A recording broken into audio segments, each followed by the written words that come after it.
les Camerounais devraient payer encore plus d'impôts et surtout, les charges devront s'élever. Alors que le Cameroun est un pays producteur de pétrole, eh bien, on entend chaque fois que l'État subventionne le pétrole. On entend que l'État du Cameroun a reçu les injonctions des institutions de Bretton Woods de ne plus sponsoriser, subventionner le pétrole. Et dans ce cas, chaque fois donc, on annonce, cette année, l'État se retire, se désengage à hauteur de 400 milliards, à hauteur de 250 milliards, à hauteur de 280, à hauteur de 50 milliards, bref. Quand le marché du pétrole, des produits pétroliers chute, on ne ressent pas ça à la pompe. L'État du Cameroun, pays producteur de pétrole, continue à appliquer des prix élevés. Ces prix élevés, bien évidemment, entrent dans un contexte où le Cameroun, comme le dit un proverbe africain, il suffit de l'étincelle pour qu'une maison prenne feu. Au moment donc où les Camerounais ont des nerfs à fleur de peau, ou plutôt les poches à fleur de fesses, voilà encore la loi des finances qui nous dit non, le Cameroun ne va plus subventionner le pétrole. Celui qui donne de l'argent à Fosso et à Mugobelinga, c'est-à-dire lui Paul Motazé, et qui est prêt à aller ruiner les pauvres du quartier, vient donc maintenant nous rassurer. Nous rassurer que n'ayez pas peur. Rien n'arrivera. Puisque tant que je suis là, il n'y aura pas d'augmentation du prix de pétrole. Oui, on est habitué à ce ramadan de ce régime qui connaît souvent avaler sa langue. Ils vous disent une chose aujourd'hui, tout comme Paul Biya lui-même disait, le Cameroun n'ira jamais au FMI. Mais aujourd'hui, le Cameroun est allé au FMI au moins 4 fois. Les paroles de lui, Paul Motazé, ne peuvent donc pas garantir une sécurité, ne peuvent pas nous calmer. Lui, Paul Motazé nous fait comprendre que le Cameroun, ou plutôt pour l'instant, il n'y aura pas d'augmentation des prix des carburants. Écoutez du Paul Motazé, ne dansez pas, parce que lui aussi, c'est un agent de propagande et qui manque comme un arracheur de dents. Du Paul Motazé. Je crois que beaucoup ont vu que le soutien, c'est-à-dire la subvention pour les produits pétroliers baisse. Ils en ont déduit que si elle baisse, c'est parce qu'on va augmenter le prix du carburant. Mais c'est faux. C'est faux. Ça n'existe pas dans le projet. La subvention baisse parce que le prix sur le marché international baisse. Ça baisse. Et c'est ça qui fait que lorsque le prix à l'international baisse, il vient rejoindre un peu le prix à la pompe ici. Mais à ce moment, on n'a plus besoin de soutien. Parce que le soutien, c'est quoi? Le soutien, c'est lorsque vous avez un prix international qui est élevé. Mais comme nous ne voulons pas impacter le pouvoir d'achat des citoyens, on n'augmente pas le prix à la base, le prix à la pompe. Et du coup, vous avez un différentiel. Vous avez importé les produits pétroliers à un prix élevé, mais vous ne répercutez pas ce prix à la pompe. Il y a bien une différence. Et c'est cette différence-là, comme c'est l'État qui supporte cela, c'est ce qu'on appelle le soutien. Nous soutenons un prix pour que les agences économiques n'aient pas ce bon. Maintenant, si le prix à l'international baisse et qu'on n'a plus besoin de soutenir, ben, la subvention baisse. Ça ne signifie pas qu'on va augmenter le prix. We need a clarification in English. Mensonge d'État. Voilà quelqu'un qui nous dit que l'État subventionne le carburant. Et pourtant, les institutions de Bretton Woods nous disent exactement le contraire et regardent plutôt l'État du Cameroun. Les notes des services de renseignement que j'ai reçues, issues des spécialistes, nous renseignent, et c'est sur la table de Paul Biya, que le Cameroun n'a jamais subventionné de carburant. Jamais, au grand jamais. Voici ces notes de renseignement que je vais essayer d'éplucher. Selon les institutions de Bretton Woods. Ici, je vois que c'est écrit que dans la réalité, l'État du Cameroun ne subventionne pas les carburants. La subvention dont il est question ici n'est en fait qu'une vue d'esprit. Ils argumentent dans la note de renseignement qu'il n'apparaît nulle part.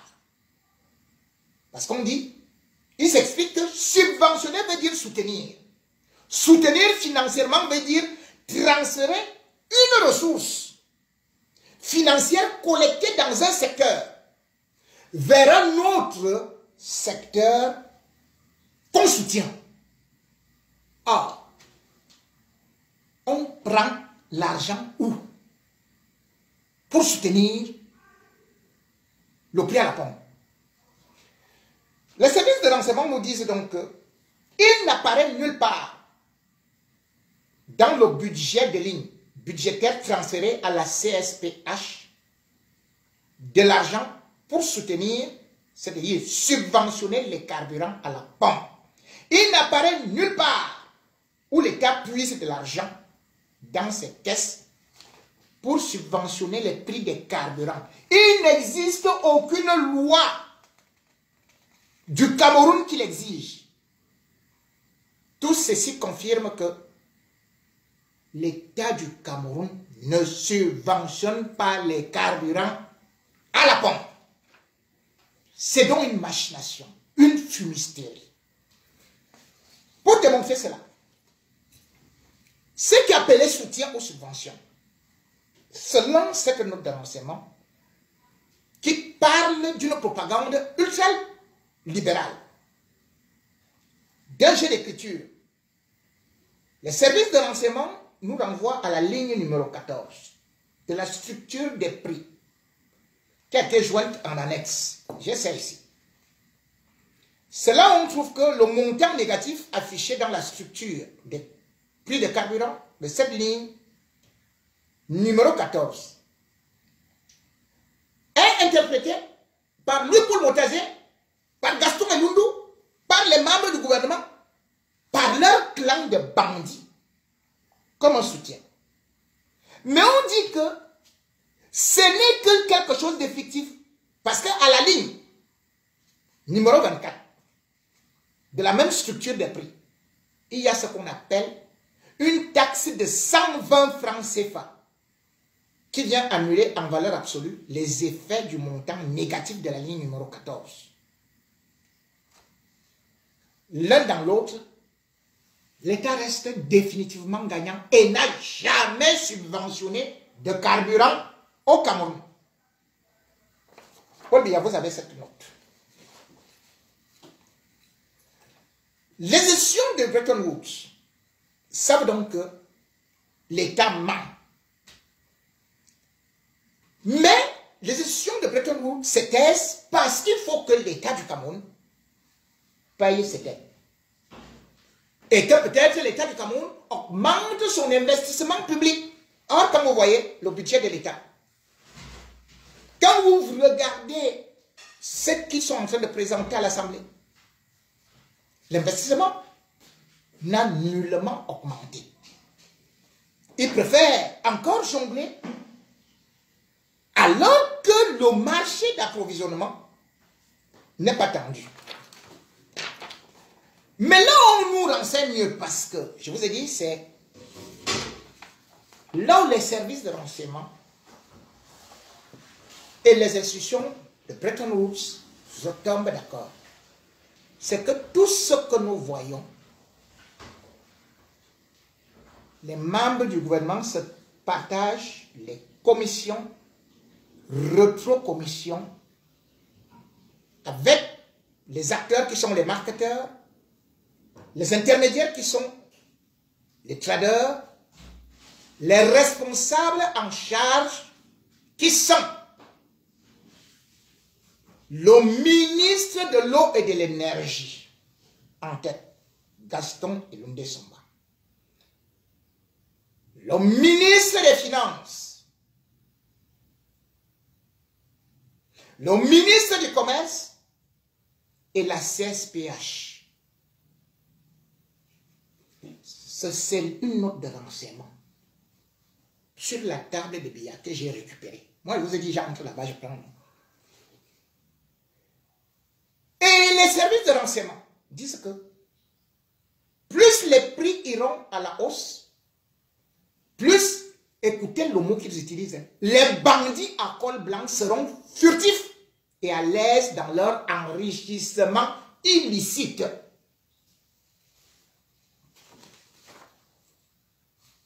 Il y a un appel qui est fait dans cette note par rapport aux subventions. Cette note nous rappelle qu'en 1982, le Cameroun prenait le carburant au Gabon. Et il y avait ce qu'on appelait les items, c'est-à-dire que le Cameroun avait, la structure des prix avait 22 items en 1982. Quand on dit items, c'est-à-dire impôts, taxes et autres frais. C'était, vous avez entendu, 22. Donc les taxes sur le prix du carburant étaient 22. Suivez maintenant ce que les bandits là ont fait. La Sonara a brûlé. Ils ont fait brûler la Sonara. La Sonara n'a jamais été reconstruite. La Sonara n'était pas assurée. À cause de ces bandits qui ont bouffé l'argent de l'assurance. Et depuis que la Sonara, c'est-à-dire que quand la Sonara a été construite, le Cameroun est parti, le prix du carburant, il y avait déjà 18 items, c'est-à-dire on est descendu. On est de 22, comme quand on prenait au Gabon, on était déjà à 18 avec la Sonara. Ils incendient la Sonara. Gaston Ilundu arrive. La Sonara est incendiée le 31 mai 2019. Et on dit que le ministre des Finances, lui Paul Motazi, et Gaston Ilundu, ministre de l'eau et de l'énergie, ont fait monter les ITM à 40. Donc il y a maintenant 40 taxes. Quand vous prenez le carburant là, c'est 40 taxes. Donc vous vous rendez compte. En 82, quand Paul Biya arrive au pouvoir,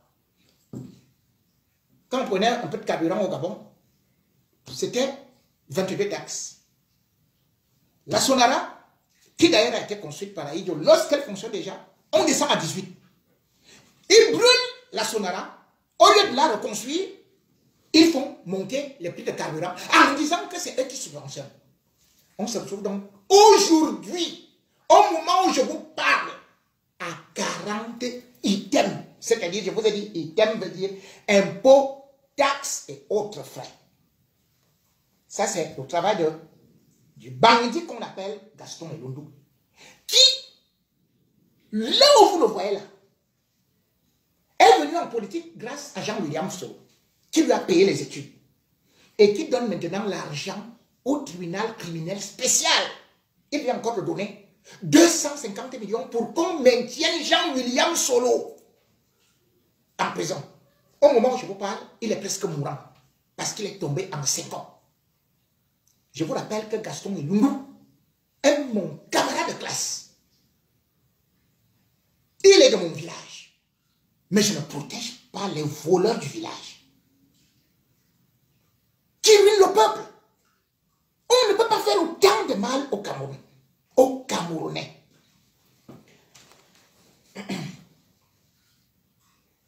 Gaston Elundou a fait rentrer dans la structure des prix plusieurs intermédiaires avec des différentes marges, des commissions, des rétrocommissions et autres tricheries. Ce n'est pas moi qui le dis. C'est le rapport des services secrets qui vient des spécialistes qui ont voulu étudier ça pour donner, qui ont posé ça sur la table de Paul Biya. Et ils disent, la structure des prix est devenue indéchiffrable et difficilement interprétable par le premier venu. Pourtant, ils disent que le prix devrait baisser à la pompe, que les caisses de l'État sont plutôt renflouées au bas de 300 à 500 milliards de francs CFA par an, en plus des recettes. Si jamais Gaston Elundou n'avait pas mis ces intermédiaires avec son gant, donc pour l'instant, vous n'entendez que le nom de Louis-Paul Motazé. Vous allez voir d'autres acteurs qui vont bientôt entrer. Ces acteurs, c'est eux qui refusent la reconstruction de la Sonara.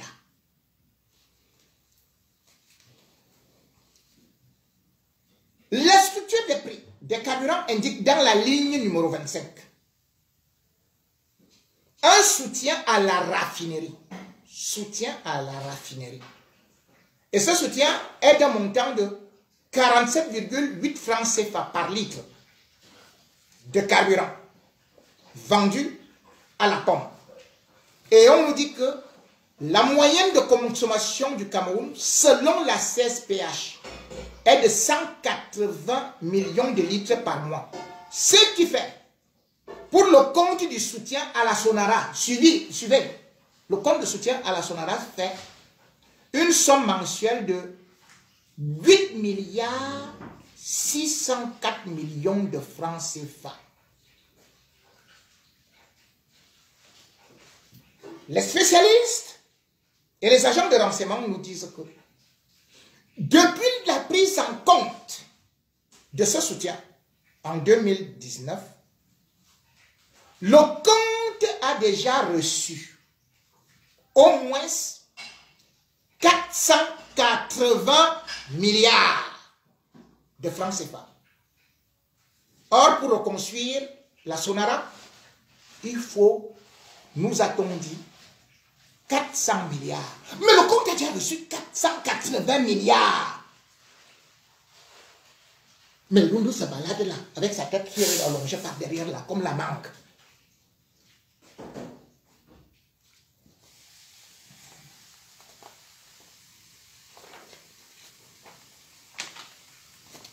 Une autre note de renseignement. Cette fois-ci, nous partons de l'époque de Talbamala pour que vous compreniez, comme je vous ai dit en amont, comment l'usine a été brûlée. Et comment Gongo en son jeu avec un directeur qu'il va nommer. Et qui s'appelle Simon John.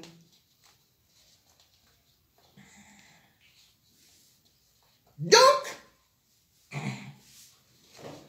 on nous fait comprendre que la Sonara fonctionnait avec un personnel pas très expérimenté d'une part et avec uniquement l'énergie électrique venant des néos d'autre part. Les coupures intempestives d'électricité le jour de l'incendie ont donc détruit un relais de commande d'une pompe à gaz située à côté du four. L'explosion et l'incendie de cette pompe à gaz ont entraîné l'explosion, voilà, et tout,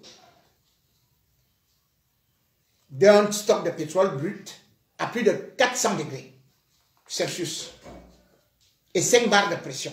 Je vous ai dit, c'est précis. L'incendie du four a propagé le feu sur 4 autres unités les plus proches. Après le départ donc de M. Talba Mala, arrive M. Simon Djonou, qui refuse de payer les assurances jusqu'au moment de l'incendie le 31 mai 2019. Parce que si on avait payé les assurances, c'est les assurances qui devaient payer, qui devaient reconstruire. Qu'est-ce que Simon Djonou, qui a été choisi par Ngongo, faisait? Il voulait gagner du temps et économiser de l'argent au lieu de le reverser dans les assurances. Il avait pris 5 mois, mis dans ses poches avec Ngongo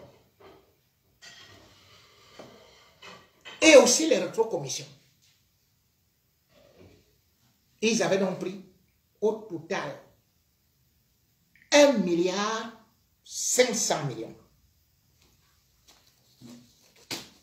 Mesdames et messieurs, on nous fait comprendre donc qu'en temps normal, la fourniture à Sonara donnait 80% de carburant et la CSPH 20%.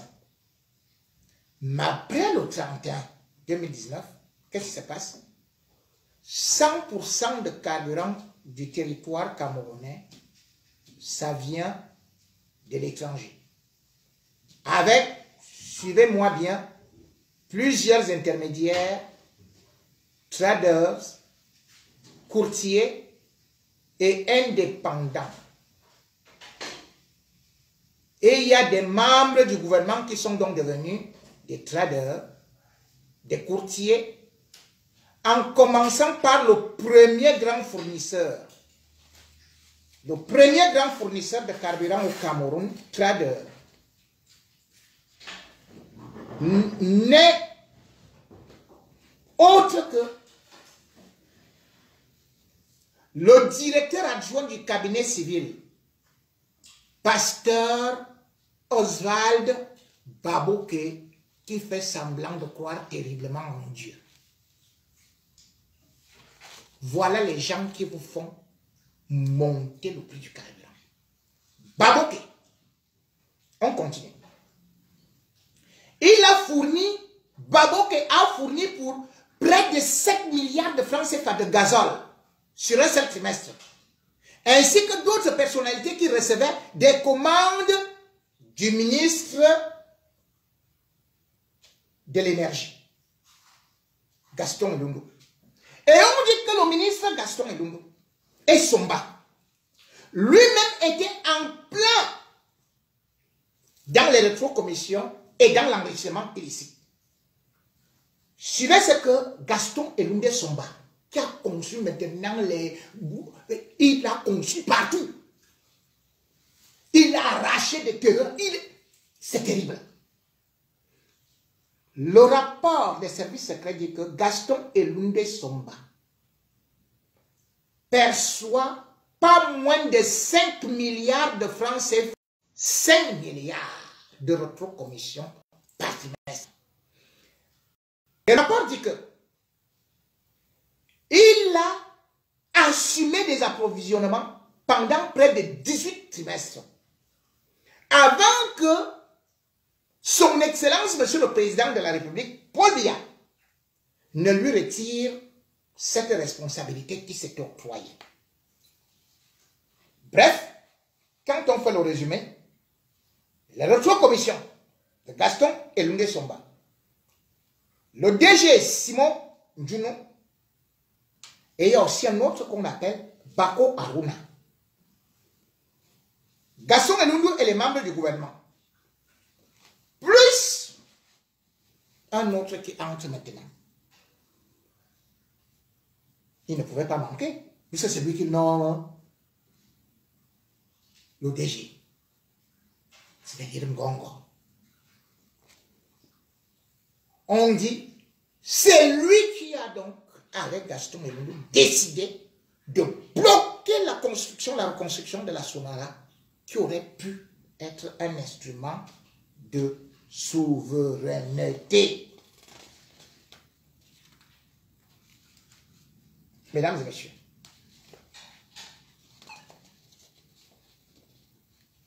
les pièces qui sont jointes ici, veuillez m'excuser, les pièces qui sont jointes ici sont de l'entreprise Allison.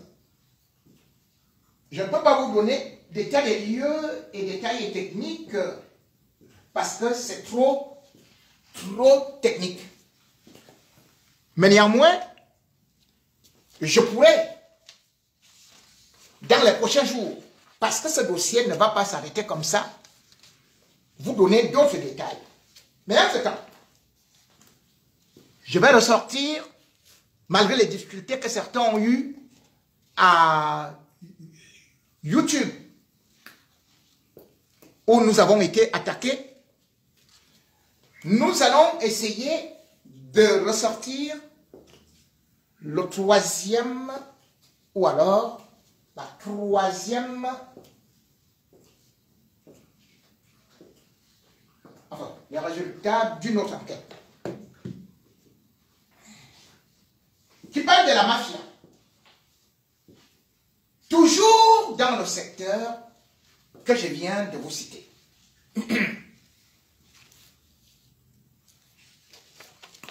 Je crois que les gens sont, pour l'instant, un peu bloqués au niveau de YouTube.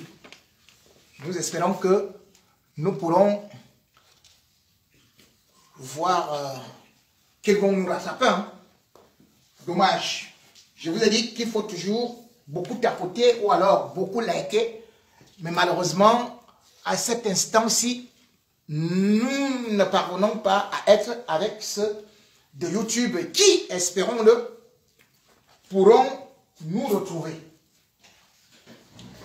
Je vais lire donc la mafia, toujours dans le secteur de l'eau et de l'énergie.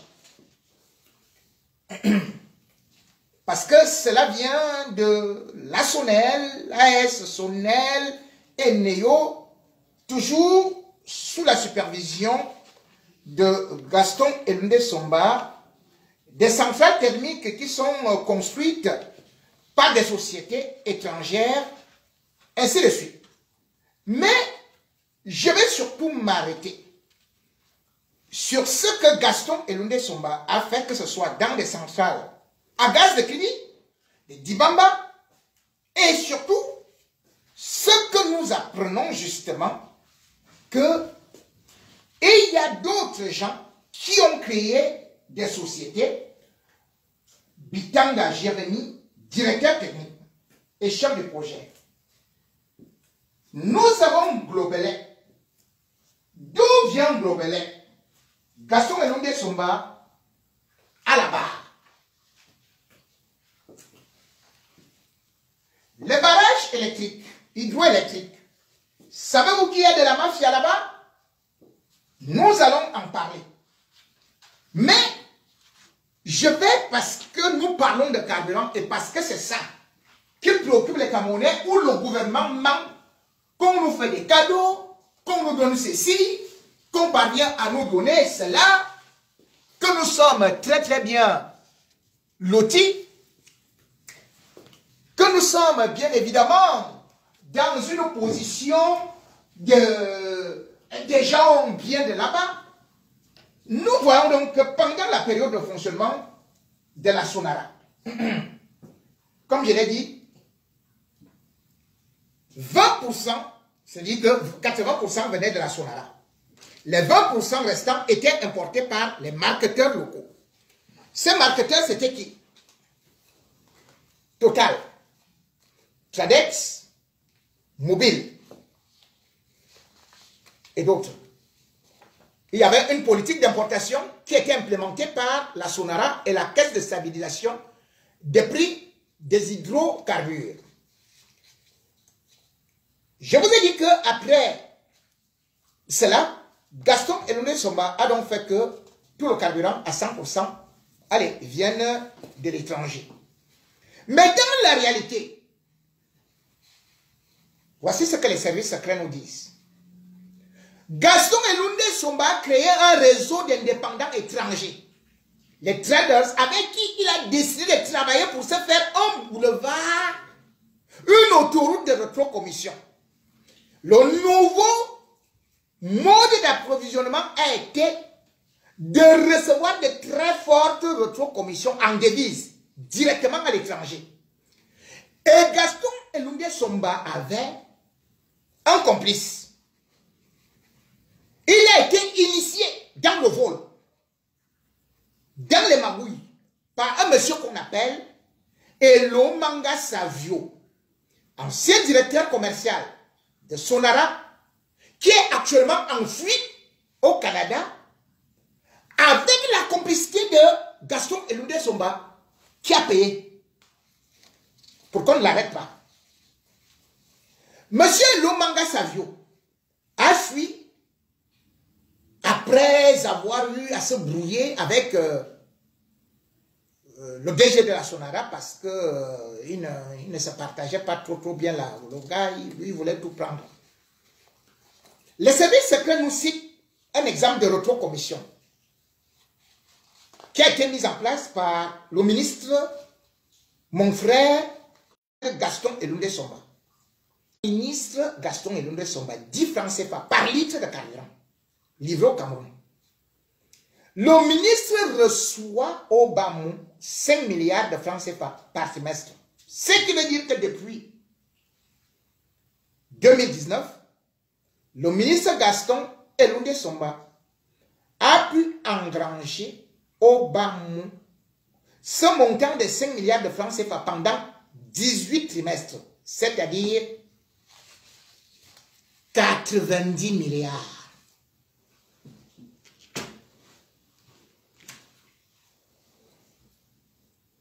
Quand un ministre vole seul 90 milliards et il est dehors, il prend cet argent pour enfermer ses frères, pour qu'ils soient seuls. Ah, qu'on non.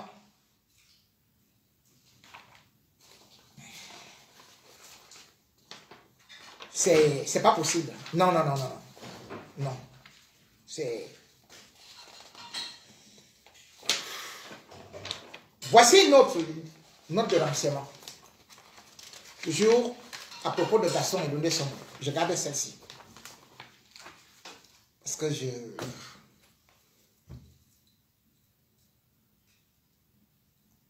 ce que vous regardez est donc ce qu'on appelle le coup d'état scientifique. Vous volez de l'argent et bien évidemment, vous voulez aussi que le peuple se révolte. Parce que quand le peuple se retrouve être grugé de cette façon, mais vous croyez qu'ils vont faire quoi? Que le peuple va faire quoi? Quand vous n'avez plus à manger et on ne fait que vous demander payer les impôts, Gaston Eloundé Somba avec ses amis.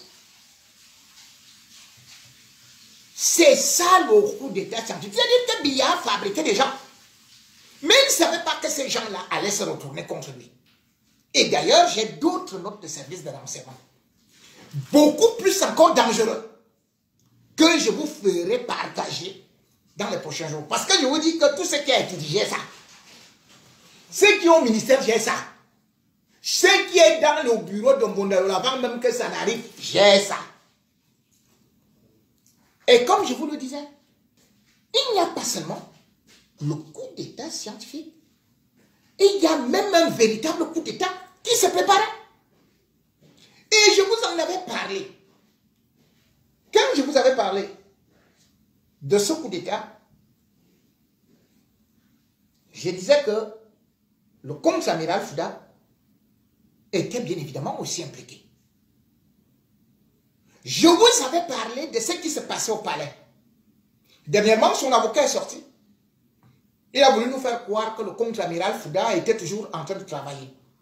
Ah, j'avais donné un défi. J'avais lancé un défi. Demandez au contre-amiral Fouda de faire aussi un direct comme moi. Ou bien, à tout dit, il va se filmer.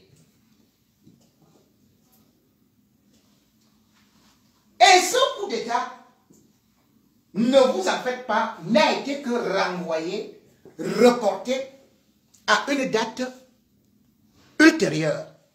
Parce qu'en réalité, ce coup d'État scientifique, qui lui est de la lignée de Gaston Eloundé Somba, et il y a un autre coup d'État maintenant qui arrive.